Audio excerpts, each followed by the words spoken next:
All right. A moment of silence and prayer. Dear Lord, we are here today to discuss topics that will benefit our county as a whole. Give us the wisdom to make the right decisions based on solving the problems and issues that we all face. Let us not think of our own interest, but the interest of our county as a whole. Pledge allegiance to the flag of the United States of America and to the republic which stands one nation under God, indivisible, with liberty and justice for all.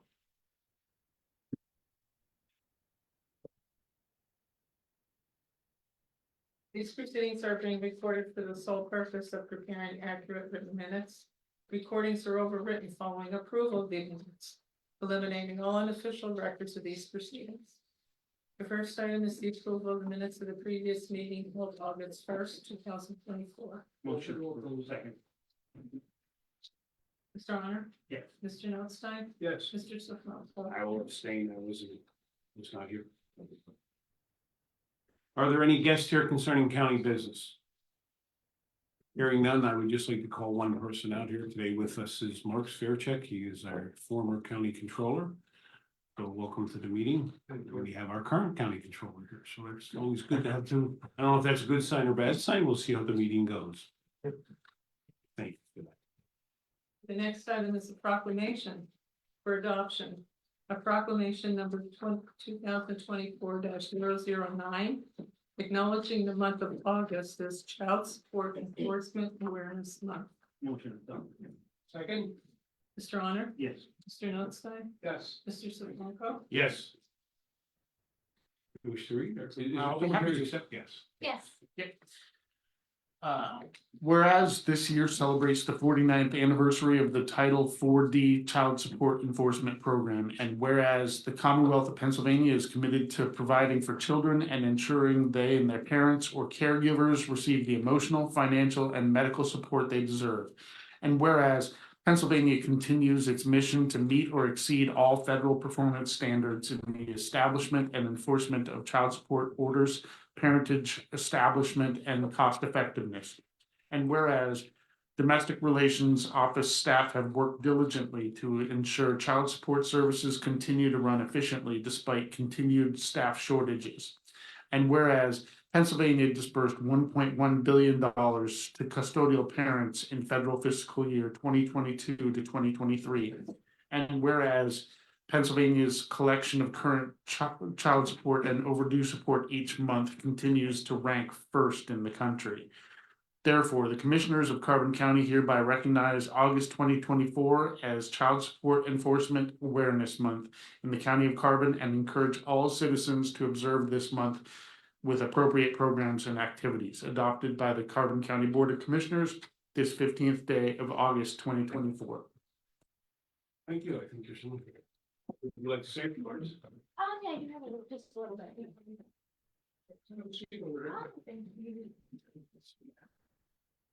Thank you to our commissioners first for recognizing that August is National Child Support Awareness Month.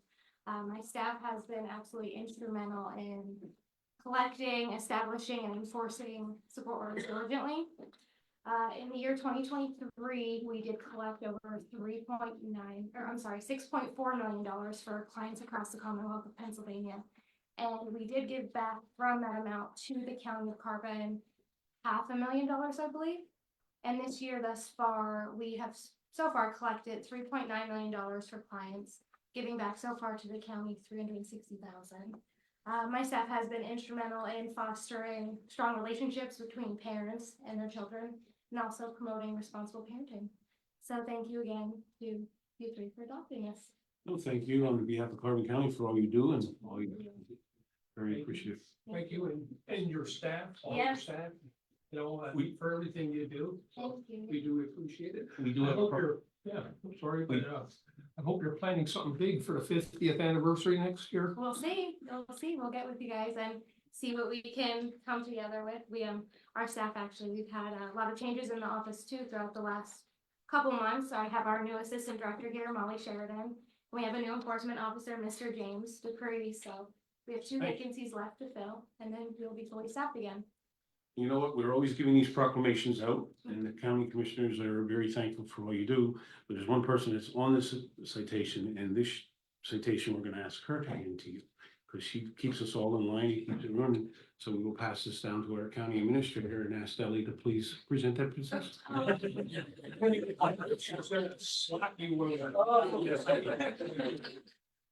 I had nothing to do with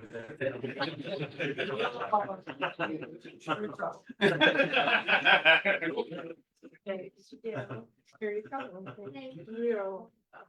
Thank So if the others want to come up as well. Please take it.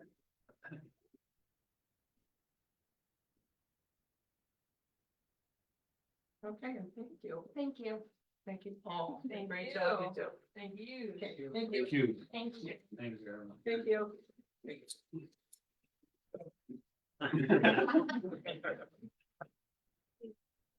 Surprises, surprises. Hey, put that on the record and have to do with that. Thank you. I don't want to be. Thank you all, stay safe. Okay, your next item is the report of executive sessions, Bob. There were two, one held on Monday, August 12th at 1:30 PM for personnel reasons, and one held on Wednesday, August 14th at 10:30 AM for personnel reasons. Okay, next item is the budget transfers. Motion approved. Second, Mr. Honor? Yes. Mr. Notstein? yes. Mr. Franco? Yes. Supplemental appropriations. Motion. Second. Mr. Honor? Yes. Mr. Notstein? Yes. Mr. Sifranco? Yes. Expenditures approval of payroll check numbers 76121 through 76186. And direct deposit check numbers 6067441 through 6067883. For the payroll paid through the payroll fund checking account. For all county funds totaling $695,804.79. This is the payroll dated August 9th, 2024. Motion around. Second, Mr. Honor? Yes. Mr. Notstein? yes. Mr. Sifranco? Yes. Approval of check numbers 245230 through 245337. For expenditures to the general fund clearing account totaling $522,025.10. This is the ratification. Motion to approve, Second. Mr. Honor? Yes. Mr. Notstein? yes. Mr. Sifranco? Yes. Approval of check numbers 245338 through 245543 for expenditures to the general fund clearing account totaling $809,939.96. Motion to approve, Second. Mr. Honor? Yes. Mr. Notstein? yes. Mr. Sifranco? Yes. Treasurer's reports, we have two. Motion to approve both, the dated 8/5/24 as well as 7/29/24. Second. Mr. Honor? Yes. Mr. Notstein? Yes. Mr. Sifranco? Yes. Personnel reports for county departments. Motion to approve, Second. Mr. Honor? Yes. Mr. Notstein? yes. Mr. Sifranco? Yes. The acknowledgements for courts and row offices. Motion to approve, Second. Mr. Honor? Yes. Mr. Notstein? yes. Mr. Sifranco? Yes. Correspondence was received as listed. Copies will be made available to the press upon request. Boards and authorities, Area Agency on Aging Advisory Board. An appointment, 3-year term to expire June 30th, 2027, representing the community. Louisa Kraus, Chunk Trust Company, Jim Thorpe, PA. Motion to approve, Second. Mr. Honor? Yes. Mr. Notstein? yes. Mr. Sifranco? Yes. The Housing Authority, a reappointment, 5-year term to December 31, 2029. Paula Fugere of Lehighton. Motion to approve, Second. Mr. Honor? Yes. Mr. Notstein? yes. Mr. Sifranco? Yes. Carbon County Community Foundation. For acceptance, a grant agreement with the Carbon County Community Foundation for a grant award in the amount of $500 from the Chrisman Teams Cares Fund to the Carbon County Animal Shelter for program support. Motion accept. Second, Mr. Honor? Yes. Mr. Notstein? yes. Mr. Sifranco? Yes. Children and Youth. Fiscal year 2024, 2025 purchase a service agreement with the Children's Home of Easton, Pennsylvania for the rates as per attached. Motion approved and execute. Second, Mr. Honor? Yes. Mr. Notstein? yes. Mr. Sefranco? Yes. Courts for approval and execution. A quote received from Dell Technologies of Red Rock, Texas, to purchase a Dell PowerEdge server at a total cost of $17,086.55. This is CoStar's number 003 E22603. Motion approved and execute. Second, Mr. Honor? Yes. Mr. Notstein? yes. Mr. Sefranco? Yes. Domestic Relations. Request was received from the Domestic Relations Office for renewal of an agreement with Select Path Incorporated, doing business as Contact Wireless of Albuquerque, New Mexico, for Text Page Pro Messaging Program for the term commencing August 1, 2024 through July 31, 2025, at a monthly cost of $115.09. This represents no increase. Motion approved and execute. Second, Mr. Honor? Yes. Mr. Notstein? yes. Mr. Sefranco? Yes. Elections for ratification, the submission of the grant application for the Act 2022-88 Election Integrity Grant to the Pennsylvania Department of State to support county election administration in the amount of $225,845.02. Funding is in compliance with the requirements related to pre-canvassing, canvassing, absentee and mail-in ballots data, voter list maintenance, printing of ballots, training costs for district election officials, payment of staff at polling places on election day, secure preparation, transportation, storage, management of voting apparatus, tabulation equipment, and required polling place materials, costs relating to processing the voter registration application, and post-election auditing. Wow. As listed. Second. Mr. Honor? Yes. Mr. Notstein? Yes. Mr. Sefranco? Yes. The Worker Protection and Investment Certification Ratification Executive Order 2021-6 Worker Protection and Investment Certification Form as required for the submission of the grant application for the Election Integrity Grant to the Pennsylvania Department of State. Motion approved, Second. Mr. Honor? Yes. Mr. Notstein? yes. Mr. Sefranco? Yes.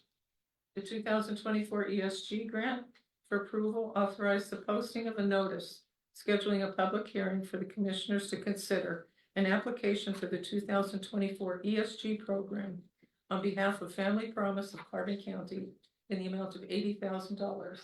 Comments from the public may be made via email up to 9 a.m. August 28th, 2024 to the Commissioner's Office at carboncounty.net. Motion to approve posting of notice, Second. Mr. Honor? Yes. Mr. Notstein? yes. Mr. Sefranco? Yes. Human Resources for approval and execution. Independent contractor agreement between the County of Carbon and Lisa A. Marks of Jim Thorpe, Pennsylvania, to provide services in and for the Human Resources Department of Carbon County, effective August 1, 2024 through January 31, 2025. The county has agreed to pay the rate of $50 per hour. This agreement may be terminated by either party on 20 days written notice. Motion to approve contract, Second. Mr. Honor? Yes. Mr. Notstein? yes. Mr. Sefranco? Yes. Human Services for approval and execution, the Human Services Non-Block Grant Plan Final Report for 2024-2025 year for Carbon County's HSDF and HAP programs. Plans for Carbon Monroe Pike MHDS and drug and alcohol are being submitted to Carbon County's Human Service Development and Homeless Assistance Plan. Motion to approve, Second. Mr. Honor? Yes. Mr. Notstein? yes. Mr. Sefranco? Yes. TFAB for approval and execution, the agreement between the county and the Community Action Committee of the Lehigh Valley Incorporated Second Harvest Food Bank to provide services as the lead agency under the Emergency Food Assistance Program from October 1, 2024 to September 30th, 2025. Motion approved and execute. Second, Mr. Honor? Yes. Mr. Notstein? yes. Mr. Sefranco? Yes. State food for acceptance to 2023-2024 State Food Purchase Program, fourth quarter expense and data report as submitted by Shepherd House Incorporated to the Department of Agriculture. Motion to approve, Second. Mr. Honor? Yes. Mr. Notstein? Yes. Mr. Sifranco? Yes. Information Technology for approval and execution, 3-year service agreement with Penn Teledata for phone service and internet service at the Archives Office at a monthly reoccurring fee of $120.85 and one non-reoccurring fee of $119.95. Motion to approve. Second. Mr. Honor? Yes. Mr. Notstein? Yes. Mr. Sifranco? Yes. Atlanta for approval and execution. The 2023-2024 fourth quarter MAT report for submission to the Pennsylvania Department of Human Services as prepared by Atlanta. Motion to approve and execute. Second. Mr. Honor? Yes. Mr. Notstein? Yes. Mr. Sifranco? Yes. Jesus. Sorry about that. MATP program.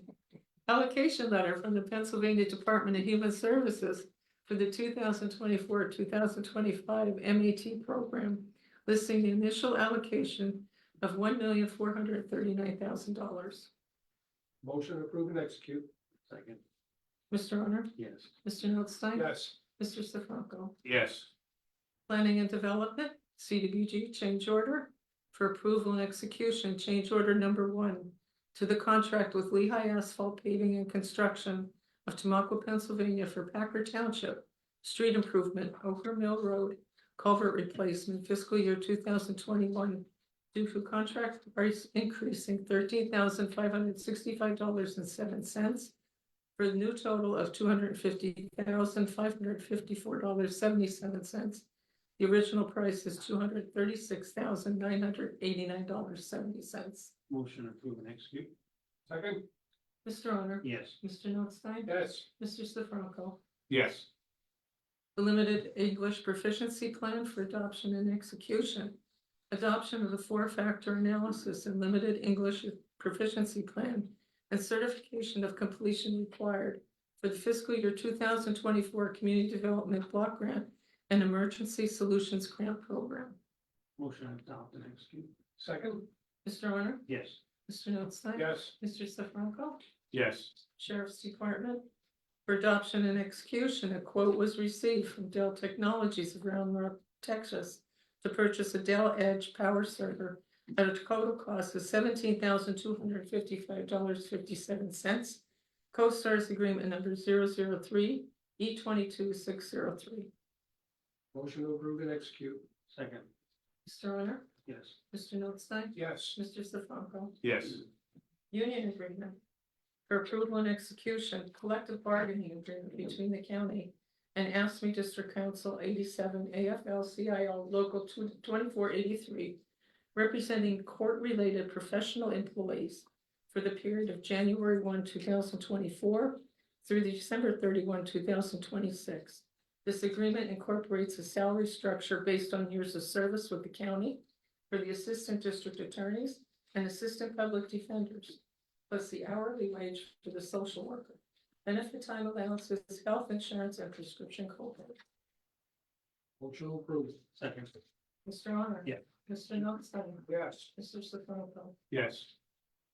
Solicitors report. I can't believe it. We still have 2 more pages to go. For the Area Agency on Aging, seeking a motion for approval and execution of an addendum and extension to agreements with JCS Healthcare Services Incorporated of Slatington, PA, and Tradition Home Care LLC of Dunmore, PA, to continue to provide personal care and home support services for the term July 1, 2024 through June 30th, 2026, at the rate of $20.92 per hour, which is an increase from the previous rate of $20.28 per hour. Approved and execute. Second. Mr. Honor? Yes. Mr. Notstein? Yes. Mr. Sifranco? Yes. And for approval and execution of a banner request from Jim Thorpe Area High School for the 2024 Carbon County College and Technical Education Night on September 25, 2024 from 6:30 p.m. to 8 p.m. The banner to be displayed September 12, 2024 to September 27th, 2024. Motion to approve. Second. Mr. Honor? Yes. Mr. Notstein? Yes. Mr. Sifranco? Yes. Next, for approval and execution of a banner request by St. John's Lutheran Church for the 53rd Annual Switchback Scamper on September 29, 2024. The banner to be displayed September 15th through October 2nd, 2024. Motion to approve. Second. Mr. Honor? Yes. Mr. Notstein? Yes. Mr. Sifranco? Yes. Mocktonk Lake Park, need a motion for approval and execution of a special activities agreement with the Wildlands Conservancy for a guided canoe trip. September 29, 2024, from 1 to 3 p.m. pending approval of the PA Fish and Boat Commission. Motion to approve and execute. Second. Mr. Honor? Yes. Mr. Notstein? Yes. Mr. Sifranco? Yes. Under Parks and Recreation, an agreement between the County of Carbon and Jim Thorpe Borough for a permit to host the Heritage Festival at Mock Chunk Lake Park. Jim Thorpe Borough has adopted a policy requiring certain information to obtain borough approval for hosting an event. One requirement is insurance, and with this agreement, the county can submit a certificate of insurance to comply with this requirement. Motion to approve next. Second. Mr. Honor? Yes. Mr. Notstein? Yes. Mr. Sifranco? Yes. And for tax assessment, the first of two refunds for approval and payment of a refund of county real estate taxes to Kenneth Christopher, Lansford Borough, for a refund due to the board lowering the assessment. The decrease is is $10,000. I'm sorry, the decrease in assessment is $10,713. Taxes were paid in the discount period, resulting in a refund due of $136.48. Motion to approve the payment. Second. Give it to Wayne. Mr. Honor? Yes. Mr. Notstein? Yes. Mr. Sifranco? Yes. And likewise, lastly, for approval and payment of a refund of county real estate taxes to Emmanuel and Rachel Garbadikis, property in Kunkeltown. Do a refund again due to the board lowering the assessment. The decrease in assessment is $27,995 paid in the discount period, resulting in a total refund due of $356.65. Motion to approve the payment. Second. Mr. Honor? Yes. Mr. Notstein? Yes. Mr. Sifranco? Yes. That's it.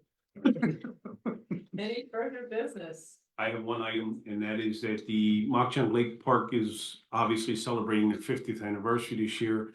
They had a movie night scheduled for this Saturday, August 17th. Weather looks like it's not going to cooperate with them later in the day for that movie. So the movies have now been changed to Saturday, August 24th and Saturday, September 28th. So everyone's aware, same time. Well, it's not going to be same time because days are going to get shorter, nights are going to get longer, so it'll obviously be a little earlier. So, but do look for those postings on Facebook, on web pages, social media, and at the park office. Okay, all I have. Commissioners reports, Mr. Honor? None at this time. Mr. Notstein? No, this time. Mr. Sifranco? Wow. Well, I have three things. Can you say that again? You were listening. One is, I just wanted to bring up, as everyone has noticed, and I do want to thank our negotiating team on behalf of the commissioners. As you notice, we've settled another contract, unique contract here in the county. I think, Ellie, if I'm correct, would that be 6 that we've been able to settle? 6 this year. So I think we have one left, and that's a credit to everyone working very hard at this table, from the commissioner's office to our advice we're getting, and obviously come budget time, that's going to all be addressed. But we've been able to work across lines there and get that done. The other thing I wanted to bring up is, as everyone may be aware, is the county, I know it was brought up briefly at the few other meetings, but the county had offered some mini grants out, and they went out for communities that were having national night out, and the commissioners agreed to that. And we did award grants to the Jim Thorpe Police, the Lehighton Police, the Pomerant Police, all for $5,000. That was out of the opioid settlement money. And there was also one awarded to the Nesconing Police Department for $4,500. It is currently being worked on, and it will be going out to the school districts. And the county is offering grants up to, I think, is it $10,000? $10,000. the commissioners had agreed to do that to the 5 school districts to allow speakers to be brought in to address the effects of the opioid crisis and that we have. And finally, what I'd have, and I'm not gonna get into a real long report on it, but 2 months ago, the county hired a grants coordinator. And that had been out around the county over the last week and a half. People had asked, about the grants coordinator, and I just think what everyone needs to know is so far she's supported and been involved in over 30 different funding opportunities, resulting in the fact that the county could be receiving up to $12 million in funding. So when you talk about that position, you kind of see the amount and how that's beginning to pay off. Some of those major projects, and I know Commissioner Arner and Commissioner Notstein had spoke about it last week, but Bridge 19 has been pushed through on some revitalization through that office, and they're looking at $1.2 million.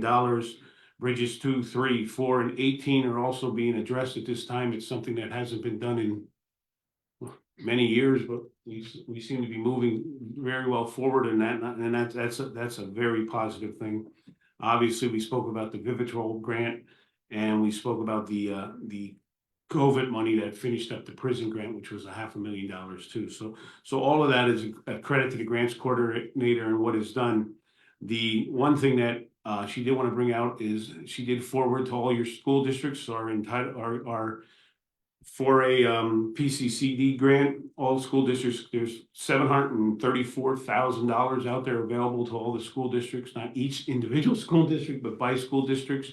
She has forwarded that information to all the superintendents and business managers around the county. So there is additional money that's there for them. It's basically guaranteed, and got that information out. And there is some grants that we're making available to the district attorney's office. What she did ask me to do, that she has greatly appreciates the support that she's received from all the county offices involved, from your GIS director, the 911 center, EMS, and data. They've all been very helpful in achieving what she has done so far. So it's just a quick wrap up. I think people, taxpayers need to know the investment that we've made, the commissioners have made, and it is beginning only 2 months in. And under the guidance of Ellie, because that's where she falls, you can see the fruits of those labors so far, and it hopefully continues to just only grow. I don't know if anybody.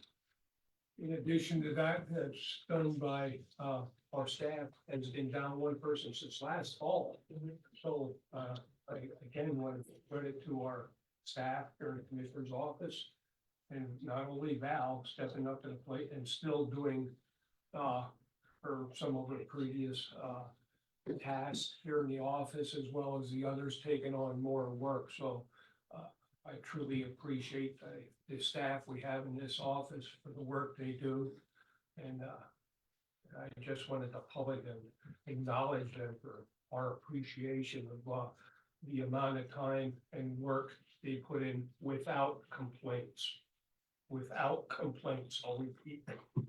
About complaints about other things like the commissioners, but otherwise, thank you ladies in the office for everything you do. That's Jen here, Val, Lisa, Julie, and even Ellie. And even once in a while, right? And she cracks the whip, she cracks it. I take days off to recover. Okay, that's all I have. I just wanted to add that. Okay, then if hearing nothing further, that will wrap up the commissioners meeting. Salary board, not salary board, retirement board. Long meeting. Long meeting. I'm still trying to teach. The learning curve. That's a learning curve. It's a bell, and how you get a bell, it's a circle.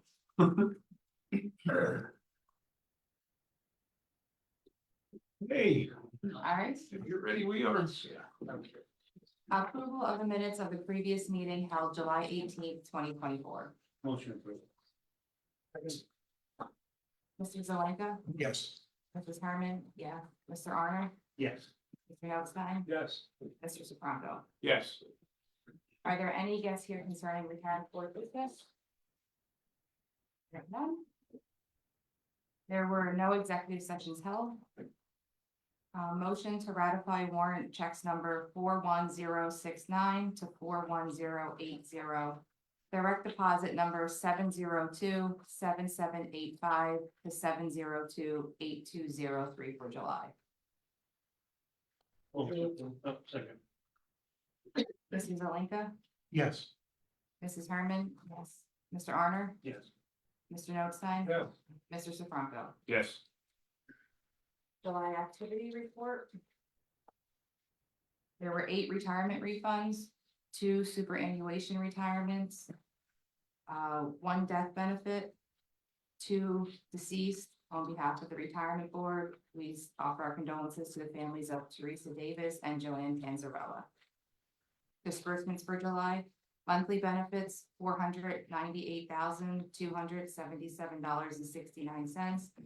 Death benefits, $6,921.16. Refunds, $10,981.85. For a total disbursement of $516,180.70. We had a June void of $902.94 for the total amount of $515,277.76. Portfolio value as of July 31st, $90,800,293.79. As of August 9th, it is $89,124,590.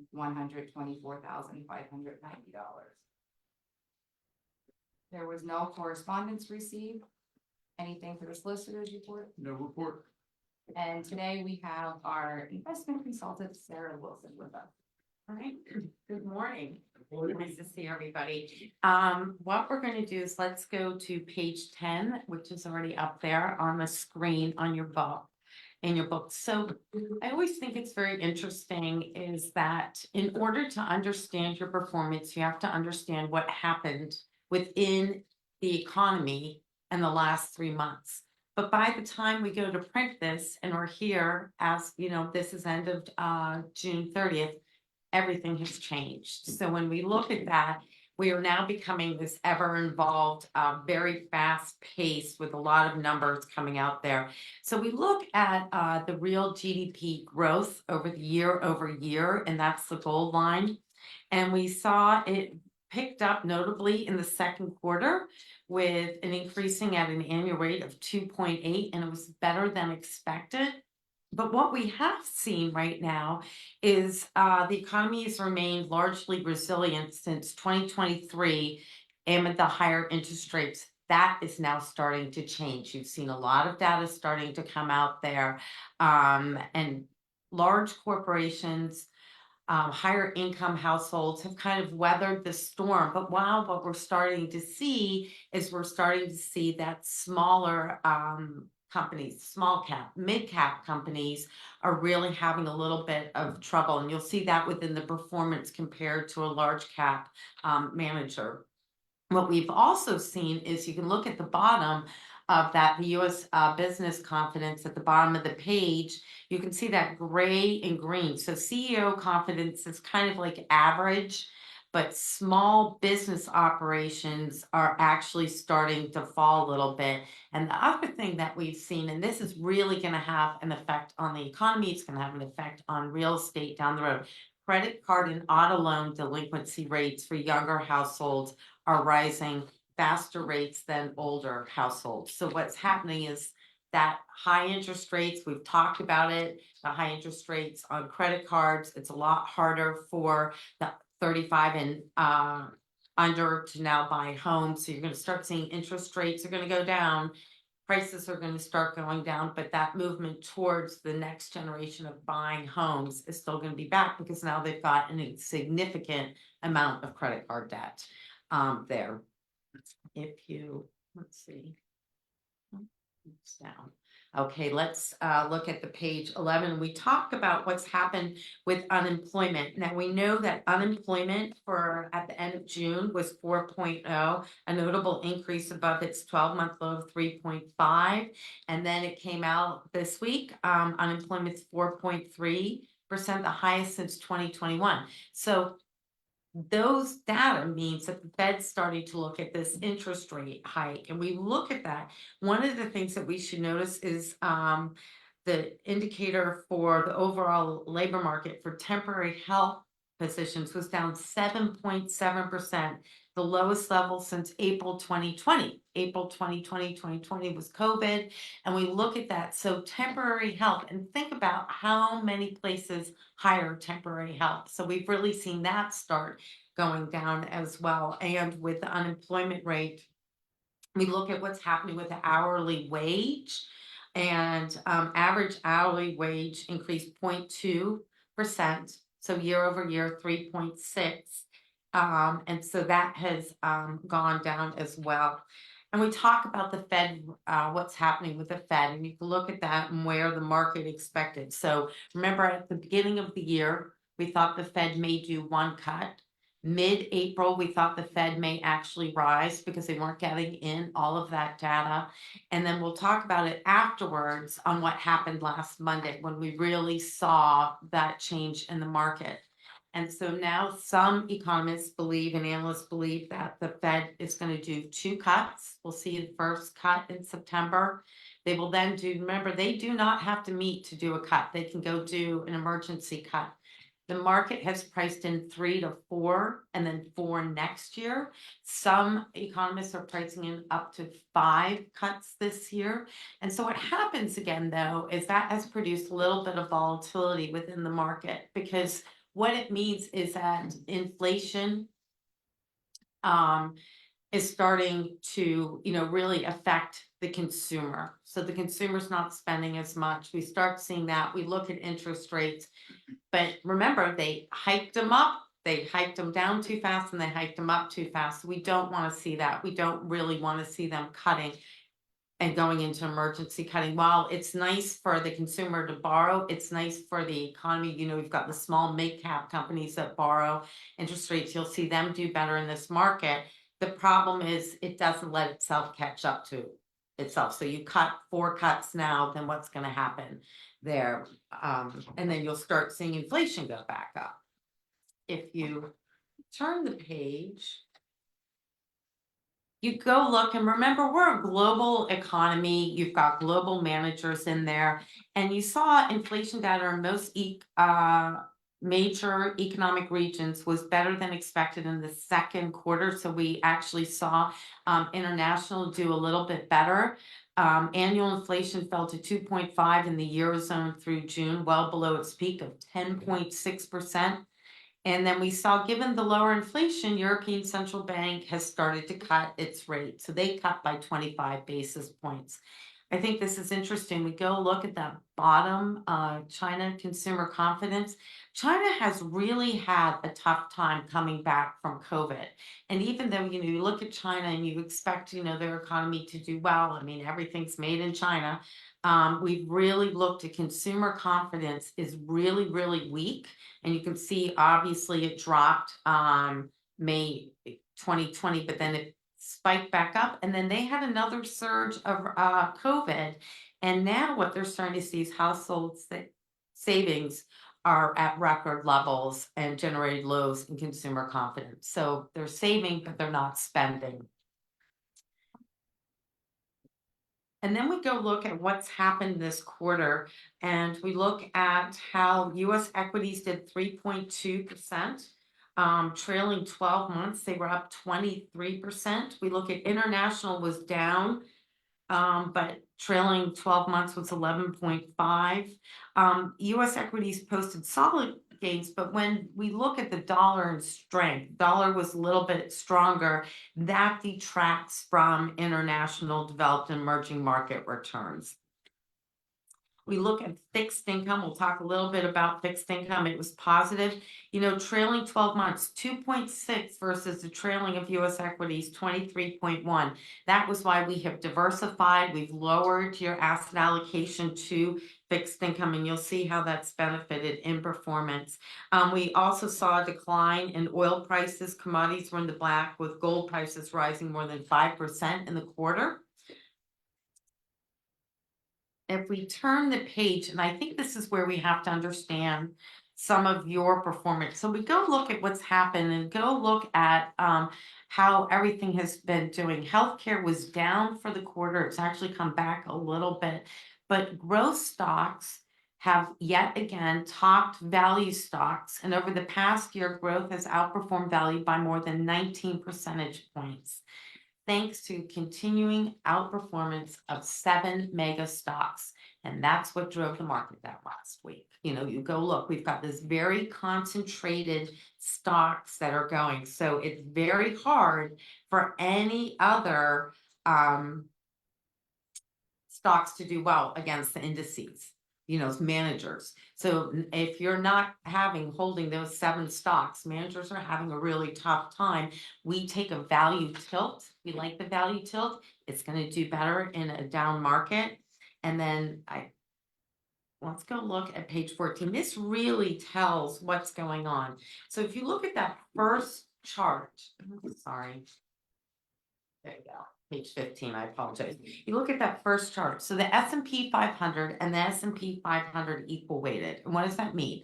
The S&P 500 is an index, stock index of the 500 largest companies, and they are all weighted differently. You know, Amazon's bigger than maybe Apple, or then you look at the 500 equal weighted. So equal weighted means that every single company is equally weighted in there, and you look at the performance and how that has changed over years and versus the equal weighted. So the S&P 500 index outperformed its equal weighted counterpart by nearly 7 percentage points. So what happens is, go look at the bottom, you look at the growth. So you're starting to say, you know, what are we going to do with these mega caps? And their performance has been driven by superior fundamentals in AI, artificial intelligence narrative that has gripped the markets over the past couple of years. So when we look at that, 5 stocks have accounted for approximately 60% of the S&P return. And you go look at that bottom, and let's talk about that. So in 2023, the annual earnings growth year over year versus the S&P versus those top 5 stocks, 57% versus what the stock market is at 4%. This has been driving the market. You go look at 2024, it's an estimate. We haven't had all the earnings in, 37%. Go look at 2025, 19, and then 2026 is 13 versus 9%. It's all coming back into normal. That is why you still want your mid-cap managers, your small cap managers. You want diversification there. You just don't want to do a large cap manager. So at the point, what we're saying is it's probably going to come back into, you're not going to have just 5 to 7 stocks driving the market. And you really don't want 5 to 7 stocks driving the market. It becomes an extremely volatile market. Let's go to look at your performance, and that is page 22. We'll do some observations. So your market value at the end of June 30th was 89.5 million. You had a return of 1.4 with a net investment gain of 1.1 million. And year to date, the fund returned 6.2 with a net investment gain of 5.3. For the trailing 3 years, you had an annualized return of 3.6 with a net investment gain of 9.7. We're still showing that trailing 3 years because we had a mini market cycle within there, meaning that you had an up market, you had a down market, you've had 2 different sets of where the Fed rates were, very low and then very high. We made a portfolio change. We added a manager DFA, non-US equity manager. We'll look at some of those performance. And then you had really good performance from defensive equity, real estate, and your fixed income manager, CS McKee. It's always good now. You're at the size to have an active fixed income manager. They've done very well for you. But I also think one of the things that it does point out is defensive equity manager, parametric, and real estate. You added those in. You diversified. That asset allocation is really paying off and kind of keeping this fund going. Negative was US equity manager GWK. They are a small cap manager, as we talked about when we reviewed the economy. It's just a very, very tough environment for them to outperform their benchmark. They're still doing well. for you, the value tilt. And with all the diversification, low investment manager fees of 34 basis points, so that's good. Now, one thing that we want to talk about, and I think we probably want to set up an education meeting, so I'm just going to throw it out there and then I can coordinate it through Kayla on that. Your cash management, you are taking out, as we know, every month, a large, substantially large amount of cash to meet those benefits. And while we're not market timers, we know that at end of quarter, we always go back to rebalancing, back to target. One of the things is that we're having to sell every month. And within this market, and we see a lot of the volatility, you can be selling up, you can be selling down. We don't want to be market timers, but there may be some other things to look at with cash management. Talk about bringing in a cash management manager to manage the cash for the next 12 to 18 months. Or just maybe doing 6 months or 3 months of cash, and we're only selling 4 times a year. But I definitely think that's worth an education and a discussion to go through in the next couple of months. So that is something we do want to talk about. Then what we're going to do is we are going to, are there any questions so far? And this report is a little bit different because we switched over to a different reporting system. So we're working on all the kinks on here. We're going to turn to page 31 and we're going to talk about how you've done. So trailing year, you verse 11.8 versus 11.6. We look at your equity composite for the trailing 12 months. You've done 17%. Year to date, you've done 9.9. Versus you're under what the equity index, policy index is. No surprising, it's an up market there. And you can see GWK has just had a bad 3 months. It was in negative territory, but still the trailing 12 months, they've done 11.5 versus 10.5. And for the 3 years, they've annualized 1.5. where their benchmark was negative 0.3. So they do exactly what we want them to do. It's just been a very hard index there. And keep in mind, we look at the S&P 500 index. We have yet to find a value manager that benchmarks to the S&P 500 that will outperform and is worth its cost. So we keep you in an index there. And just as we talked about, that index is being driven more by a couple of stocks, and where if you had a large cap value manager, they would be buying more. So it's just better to hold the index. We'll go to the next page. We look at global equity composite, and we look at Dodge and Cox was negative 0.4 versus negative 0.6, so they outperformed there. We look at Artisan. Artisan has just had a struggling time. We put them in September 21. I think we talked about this last year and the beginning of this year. Artisan Global Opportunities Fund still has done 12.3. We brought them in. We talked to all the portfolio managers. Remember, the majority of our employees are research. We did 3,200 meetings last year with managers. We also went internationally and flew to see some international managers. So we really put a lot into research. So even when you see a manager that underperforms its index, it doesn't mean that it's not being watched. It doesn't mean that, we're going to get rid of them. And Artisan last year was the #1 performing manager in their space. It's just where that index is. We look at non-US equity composite. We put DFA emerging markets in April 2024. They did 5.6 versus 5%. They're going to be your active emerging market core equity portfolio. And then we look at Harding and Lover international small company portfolio, and you see they have struggled. One of the things it's very hard is this small caps, but you always want to have a position in small caps. When the market goes back up, small caps are the ones that are going to grow. They're the ones that are going to give you returns. So you have them, you have to, weigh the good and the bad with them. But we really still like the manager. go turn the page, we look at defensive equity. You put 5%, you're a little bit above target at 5.3. Look how well they have done for you. Parametric did 9.7 for the year versus 8.9. 9.7%. You funded that with fixed income. So when we redid all those asset allocation and you voted to do that, you put that in there and it's done very well for you. Real estate, while it's in negative territory for the year, your real estate manager did a negative 3.9 versus the index of 10.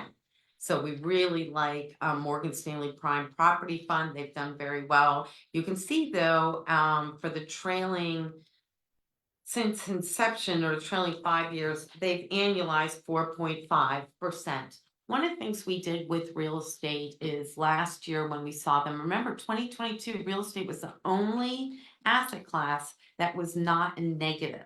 So we had to go back in and we readjusted our real estate and we took, now they're paying the dividends. They're a great dividend source as you're taking cash out. That's great. Also, real estate's a great diversifier for the next 10, 15 years. It's not individual real estate, it's institutional real estate. So that's really where, and once we start seeing those interest rates go down, we're going to start seeing this go up. Do you expect that to go down with the economy and the bankruptcy filings and everything else going on, I think closing?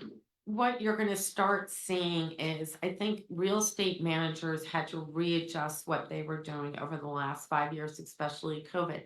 And they are in, storage. They're now going into huge rental communities. And we know the average 30-year-old across the board is going to rent probably more than buy. But what I see, it was interesting, I got asked this, what's going to happen to like the local banks? When you've got regional banks out there, those are the ones that will probably get eaten up by bigger banks, depending on where their loans are at, because they're the ones who are going to suffer when you start seeing delinquencies. The big major banks will definitely have issues, but it's the regional banks, because we've seen them expand so fast when they could do loans, they were starting to make money on them, and then when those delinquencies happen, they're going to be held on the hook.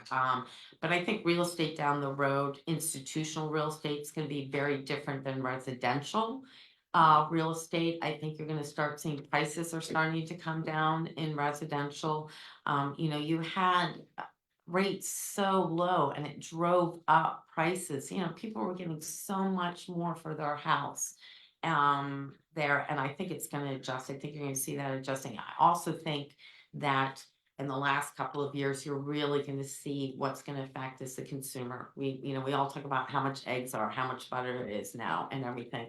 And what happened was everybody went and spent and put it on their credit card. This summer was one of the busiest summers for travel across the United States. And you wonder how some people are doing that. Everybody's traveling. And it's probably a lot of it is on plastic. And at 30-some%, once they lower those rates, believe me, the credit cards are not going to be going down. So you remember when all the rates went up and you thought the money markets, it took months for that to kind of click in to the money markets. So if they lower rates, that will take a while for the consumer to see it. So we probably have a couple hard years out there. It doesn't mean that the market's going to be negative. It just, when we look at it, and this is the other thing, at the beginning of this year, we kind of knew who was running. You knew both, who were running. It's always been the presidential election 4 year, the market's like this. And that has really changed. For us institutional investors, we're like, it's an election year, it can't be that bad. But that has changed. You have some different dynamics now when you're looking at that. So it's been rocky there. And I just want to finish up with this page 33, and then I just want to talk about quickly what happened and I'll let everyone go. So infrastructure is great. Infrastructure has done 3.6. You've seen that. That's another asset class that provides a nice dividend. And then you look at U.S. equity, U.S. fixed income. Steve McKee's outperformed. But you look at 5 years, U.S. fixed income, the policy index is negative So really, you're not really getting anything from fixed income. You still have to have it. You're a pension fund, we would never take it. It's only happened once since 1970s that the aggregate last 2 years ago was double digits down. But you did lower your policy index to 20%, which was a good move for you to do. Are there any questions so far? All right, well, all I want to wrap up, and I want to just touch briefly on what happened last week. I'm sure, phones were dinging, you were looking, or if not, people were looking at what was happening. So we know that US equity sold off. The S&P 500 experienced its worst day in nearly 2 years, and it was a 3% decline. It was not in correction territory, so only 8.5% off of its July 16th high. So when you look at that, and this is why I always caution everybody, you can't panic. When you see these numbers, you're well diversified. Then on August 8th, the S&P experienced its second largest daily gain since 2022.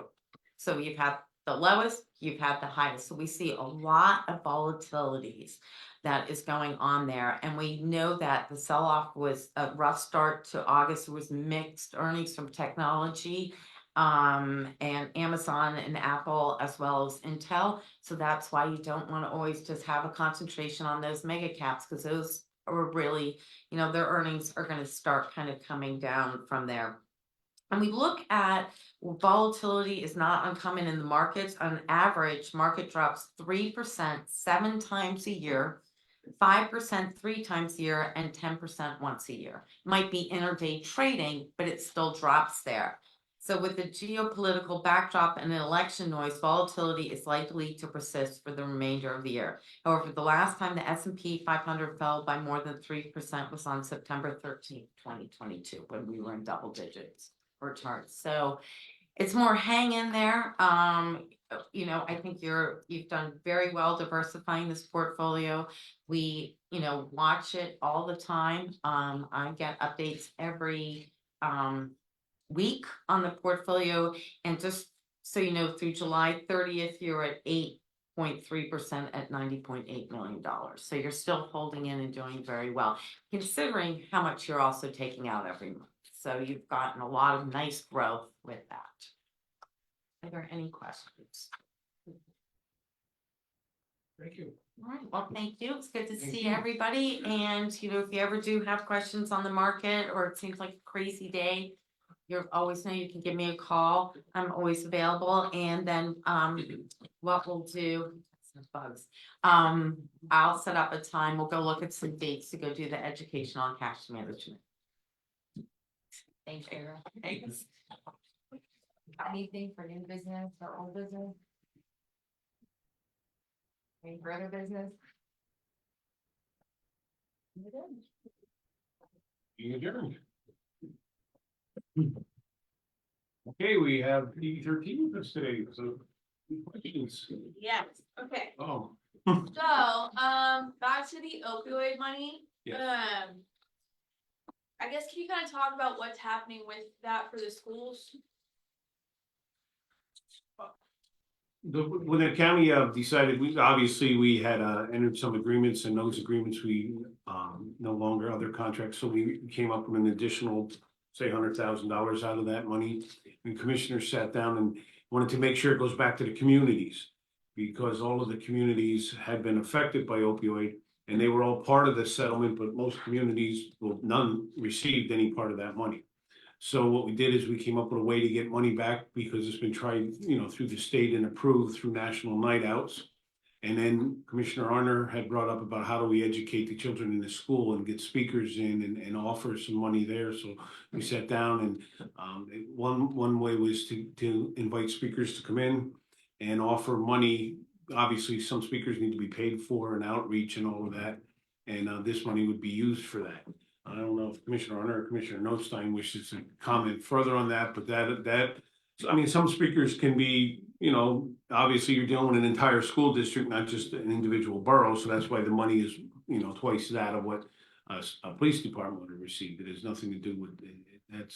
So I don't know if anybody wants to. Well, I think with getting back to the schools, I've said, being involved in this probably for 10 years or more already. The number one thing to combat, drug addiction is education. And I think that's where we're trying to get back into the schools and I think it goes back to this Exhibit E. You know, that everybody across the state is looking, what does Exhibit E mean? And the number one thing that you can use it for is education. And for the amount of money that we get, you're not gonna get enough money to have treatment places or things like that. I mean, you need millions and millions of dollars to have something like that. And getting back to the community that, you know, some of these counties are doing it already. In fact, I think, Monroe County has a couple speakers. And I think we're sort of being on the safe side and we can get it back to the communities. And I think that's where we need to help the communities, you know, to get it out there. And, I don't know what else to, you know, to really even say about that, because these speakers are, I mean, we had a speaker, I think the speaker was like, $2,000 at one time, and now the same speaker is 10,000.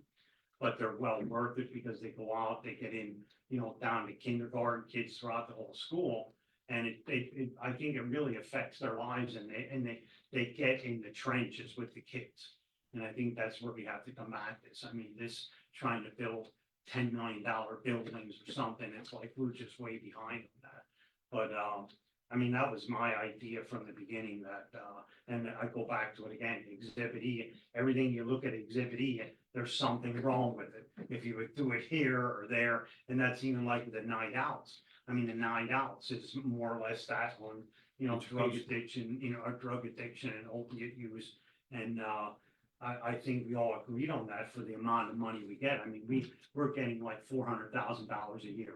You can't do anything with that except get our community involved in it.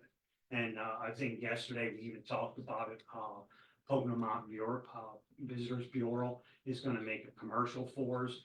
What the three commissioners are, you know, even drug and alcohol, what our direction we wanna go in. And even with the commercial, it's gonna have where you can go, you know, for help. Where you can go to turn somebody in.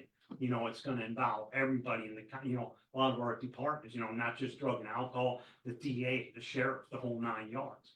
So I think for the $400,000 that we get a year, that's our best investment.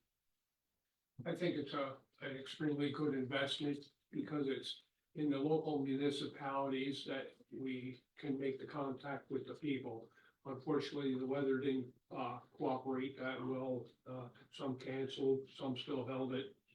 Attendance was down, but I think the local level is where we really have to reach out to the people. That's where the problems are occurring, on the local level. You don't see the countywide, we'll see the numbers, but to reach the people, I think the outreach on the local level is extremely important, and I'm happy that we could support them, and they will be held accountable to, they'll have to get some kind of a report on how the funds were used. We have to justify that as well. So, you know, and I hope we can do the same for them next year. Is that for the National Night Out? For National Night Out and for the schools. Thanks for speaking. You gotta I mean, what we did when we looked at the National Night Out is other areas throughout the state have done it. But as both Commissioner and Sheriff said, it's the community. And when you look at what the police departments are providing the community, and then all of our EMS and fire. And this grant money obviously helps educate and get it out. And when those organizations are constantly out trying to raise money, whether they're selling pizzas, hoagies, tickets, police departments are taking donations from the community. This was a shot in the arm that, you know, they can concentrating more on education rather than fundraising. And this was a way to shift that money to help them out with their fundraising. Obviously, they're still gonna have to fundraise, but this was a way to say, hey, you know, you got a little extra money here this year and you can do a little bit more on that outreach. And what did they do with the money that you guys gave them? Well, some of the National Night Outs, obviously, they brought speakers in to speak. They did some handouts. They did some drug, the containers. Yeah. And they did pamphlets out. They also gave information out as to where you can go for help. And how, you know, what resources are out there that are available to them. they began educating the people on that, and that all falls under, the education of the with opioid money. It's not just the police as well, it's the first responders are present. The local elected officials hopefully attend those events, the local police departments, the county departments and drug and alcohol. Carbon Monroe Pike, they try to get to all 5 of those, and of course, we're short-staffed and can't get to everything, but we try to have as much of a presence in all 5 events, so it stretches us kind of thin, but it's getting the word out that it's a group effort. Then we do realize, like, when you say about funding is, and we'll go to school districts on this one, is we realize that PTOs and all the booster clubs are always trying to raise money to pay for one thing or the other, and then they all say, well, what can we do to educate our children? And that's another fundraiser, another ask someone to buy another pizza or another hoagie or another ticket. And this way here, we can hopefully that they don't have to spend time raising money, to spend the time educating. And then on the flip side of that, when they are fundraising, it can go to other resources, because there is money that they haven't received. And even when drug and alcohol like goes into the schools, I know before they used to do like mock bedrooms and things like that, to educate, because a lot of grandparents are raising the children now, and they don't realize what's in their house at the time, So I think drug and alcohol is running a little short on money to even have events within the school. So we're hoping that they can all get connected, that we can do that. I said community participation is the key. That's the key, to get everybody out there and identify what's happening. I mean, you can lock everybody up as much as it is, but if it's out there and nobody knows what's in their neighborhood, you're just defeating your purpose. And how much is going to the schools, and what, is it each school district, each school, how is that gonna? Well, they'd have to fill the grant out, whatever it is, and then we'll determine, like, if they have something, if they have a speaker, then we'll say, okay, we'll okay that for 8,000 or doing something else. And the schools do get funded, so hopefully they can use that funding and our funding, that we can, it just enhance the programs that they got. Because I think that was the one of our drug and alcohol. They have enough money to maybe do one event in the school. Well, maybe they should be doing 2, 3 a year. And there's some events, because I said that first year, we had 3 kids die in 1 year. You had 300 people coming out to the events, and then all of a sudden it died. Everybody, then it was over with. And we don't want to get to that point that we have children dying 3 in a year again. I mean, we want to, this is something that we got to get on track. And it should be noted that each school district, shouldn't say school, but each school district is eligible for the amount. Yeah. Along with the Carbon County, career centers also. So, I mean, our other hope would be that if each school district wants to do something separate along with the Carbon County career, then that's fine. But maybe they want to get together and pool their money and have a huge event. It's like the commissioners have both said here, it's the community working together, and if we don't all work together, we're not gonna solve some of these problems. And I think it wasn't a lot of confusion, but I think some of the grants that we had, if it was either for 5,000 or 10,000, they thought they had to use all that 10,000 or 5,000 up. If they want to come in and say, okay, I need $500, they can get 500, you know what I mean? I think that was like they were trying to get stuff up to the 10,000 and they couldn't get there, because it's really hard to get a speaker in the first place. So we're hoping, like, for next year, it'll go a lot easier, and then they can line speakers up, because some of these speakers are out a year to get them assigned. And what is is it 10,000, that's what you could possibly get for each district, or is that? Yeah, we're in that, yes, I'm like, like what Commissioner Arner has said here, when we did the one for the National Night Idol, we put it up to 5,000. I think the school district being much larger, we're gonna take that up to about 10,000. And everybody, it's the old story, if you offer somebody $5,000, I expect them to find everything for 5,000, same with the 10. It's just that the key to all of this for the commissioners is we have to be able to report on how that money was properly spent. So it's like, you can't come in and say, we'd like $10,000 and we're gonna do this with it, and then it has nothing to do with opioid, then we have an issue. So that's why the commissioner says to look at it, and we give up to that amount, and if it fits all of that criteria, we're good. But if it falls off, then we have some, you know, we at least can give some money, but not maybe the full amount because, you know, it doesn't fit. Exhibit E. Okay, so then is it, you have 10 per district, or is that just 10 total? 10 per district. Yeah, we have 10. Okay, and then the grants coordinator, can you explain the situation with the bridge? So she helped get a grant for that? Yes, We helped put it together, basically. yeah, we had a meeting, I think it was last Friday, and actually, there was a group here from PennDOT and, from NAPA. And, we had a discussion about what our priorities were, and that was Bridge 19 was one of our priorities, because it's a very costly bridge to replace. I mean, that would be $30-40 million to replace, and the counties would never have that kind of money to replace. And, like with Val with this here, I mean, she worked on it Monday and Tuesday. The grant was, had to be in by Wednesday. She had everything together. I mean, she called everybody. I mean, all the bids, you know, what had to be for that.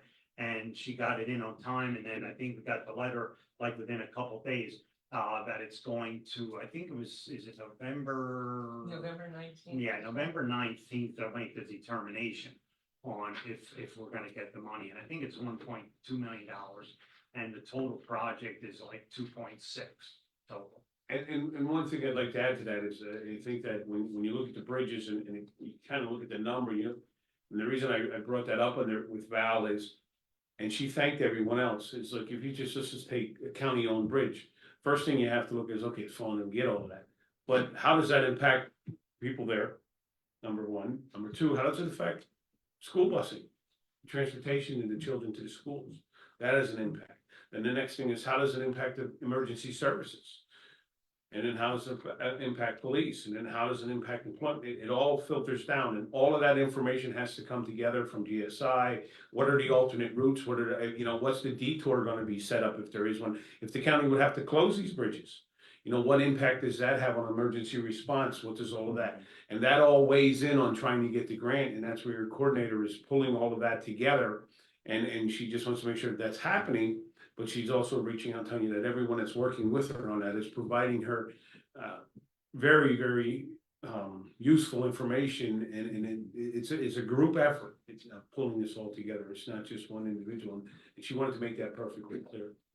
And I mean, obviously, $30-40 million, bridges are a big ticket item for the county. Are there any other big ticket items kind of like that she's focused on right now? Well, we're actually working on 5 other bridges. There's actually 2 of them that would qualify for federal money because they're actually slated as poor condition.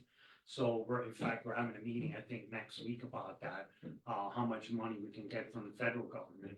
And then the other 2 that we have, we're trying to get that into the tip also. That we're probably gonna have 5 bridges into the tip. Now, I don't know when they're gonna be done. It could be 26, 27, 28, 29, 30, but at least we're gonna get it in there that there's gonna be money appropriated for us. And I said, I think this is one of the biggest things. That's why I was big on this, because where would the county ever get $100 million? You know what I mean? Like one bridge, and you have these other ones, and you see it in other counties, they're closed. They're closed for 3-4 years. It's devastating to, you know, to communities. You know, you see these restaurants closing because people can't get to them, and we don't want that to happen, you know, and I think that's, and I'm grateful for Wayne and Mike. I got appointed to the MPO, which is, I think, I voiced my opinion there, and I got along with the people, and I think it's going great. I mean, it's like. Yes, we're getting a lot of feedback, and something we hadn't had in the past. And I do give Commissioner Arner credit on that. He's been bringing a lot of information here, and he's rustled some feathers, and that's a good thing, because as you can see, it's paying off for the county. But outside of the bridges, like, are there other costs? There's over $12 million. Yeah. And I said that over $12 million in other areas and opportunities that she has explored. So when you say, are there other big ticket items? Yes, there's $12 million of big ticket items. And if she's successful with what she's doing, that's a $12 million savings to the taxpayers in this county. But you're asking what mean other if projects. you wanna- are other there? ones. Yeah, if you could just name like three, like what are some of those things that it's adding up to? MAT. We're using some opioid money for MAT at the county prison. I can give you the Vivitrol grant is $111,000 that we will receive over 2 years. That's something that's one area. The bridges, obviously, she just finished up $500,000 she brought home, and everybody worked hard on that, over $522,000. It's $500,000.